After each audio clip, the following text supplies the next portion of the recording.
Hello my beautiful souls, welcome sa ating tarot reading sessions. Keep in mind, general reading po ito, maaaring mag-resonate, maaaring hindi. Kunin nyo na lang po kung para sa inyo and leave the rest. Maaaring mag-shift na energies o magkabaliktad ang sitwasyon, kaya kayo na pong bahala kung saan kayo nakalugor sa reading natin. Okay, let's see.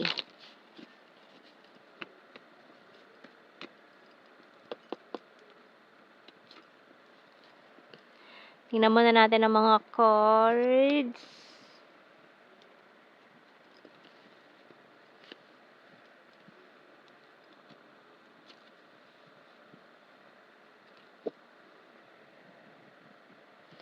Okay. So, mukhang may stuck energy dito na mukhang may hinihintay ka na person na or mukhang itong taon to naghihintay sa'yo. Mukhang itong taon to is binetrade ka na before, pinagtaksilan ka, lalo na kung ex mo to. Ayan, mukhang binackstab ka niya and may someone dito na ipinalit niya sa'yo, may pinili siyang iba. Maaaring itong taon na pinili niya is nakikita niya lang everyday sa work, ganyan. And matinding anxiety yung binigay nitong taon to sa'yo. For some of you, parang na-depress ka din sa ginawa niya. Pwede magkabaliktad ang sitwasyon. Depende sa sitwasyon nyo, okay? So, tingnan natin anong message ng Archangel. Pero marami sa inyo single pa ngayon kasi para nagkaroon ng trust issue dahil sa ginawa nitong taong to.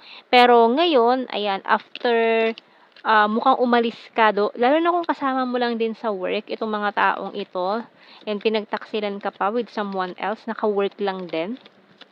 Mukhang umalis ka na kung saan man nangyari yon.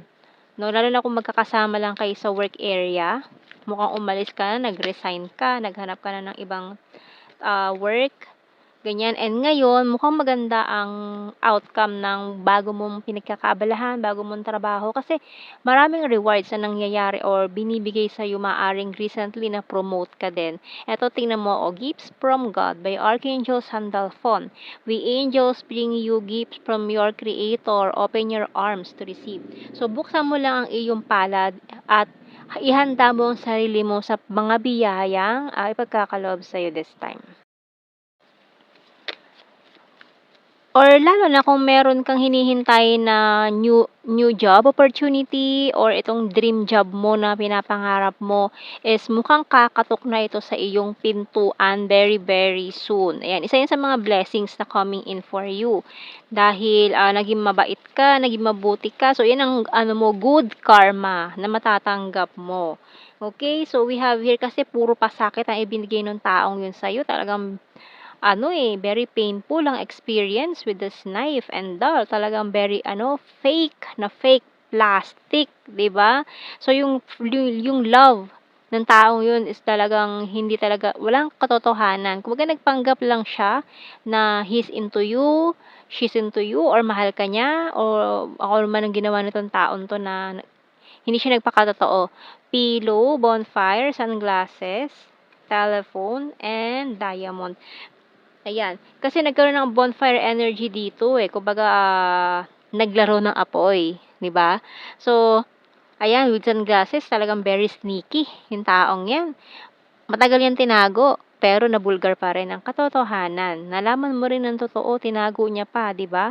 Pero, ayan, nalaman mo rin ang totoo. Kasi, mahal ka ni universe, mahal ka ni Lord. Ayaw niya na ginaganon ka nung taong yun. Ayaw niya na niloloko ka lang ng ganun. Kaya inilabas ng universe ang katotohanan about this person.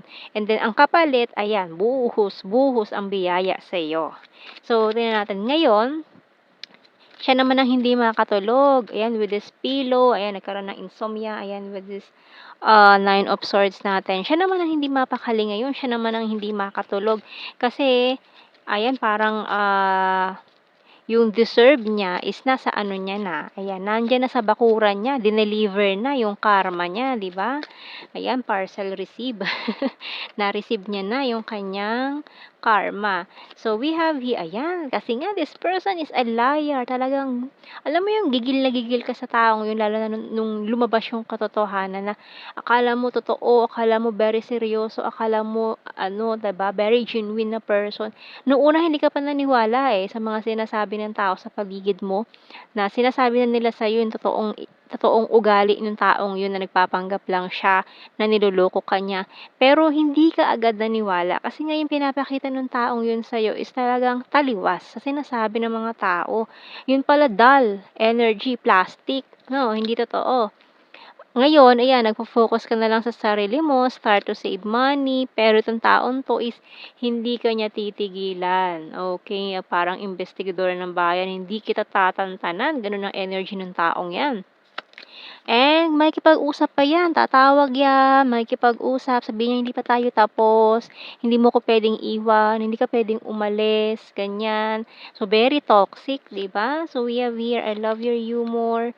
Maaaring niloko ka rin niya na you are twin flame or soulmate, naniwala ka niya, yun pala is planado niya lahat para maniwala ka na soulmates kayo, na twin flame kayo.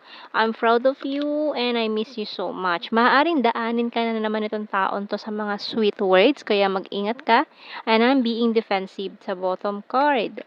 Okay, so kuha tayo ng blue card dito. Ayan, puwede pa siyang maghabol, sabihin niya hindi pa kayo tapos. And pero may mga isa-celebrate ka very, very soon kaya parang dededmahin mo na lang yung taong 'yan. And engagement. So for some of you, puwedeng soon to be married na pala kayo tapos biglang lumabas yung katotohanan. Kumbaga parang na-Saved by the Bell ka, bago ka pa man maitali sa taong 'to, lumabas yung totoong kulay niya, totoong ugali niya, nalaman mo yung, ginagamit ka lang pala niya, mga ganyang bagay, 'di ba? So, after nun hahabol yan sa'yo, ayan, maghahabol yan, this is not over yet. Kaya talagang kailangan mo i-cut off 'tong taong 'to kasi yung bonfire energy na yan, ano lang yan, pansamantalang init lang yan, hindi yan kumbaga kung sa ano is pumili siya ng tao na pansamantala lang. Kumbaga yun lang yung nag-ano sa kanya, sa mga panahon na malamig, 'di ba, ang panahon, ayan, temporary relief, ganyan. So, hindi niya alam na yung binitawan niya pala is diamante, ayan, diamante. So, mare-realize niya yan kapag totally kasi iniisip nitong taong 'to, hindi mo siya iiwan kasi mahal na mahal mo siya. Yun ang pinanghahawakan niya.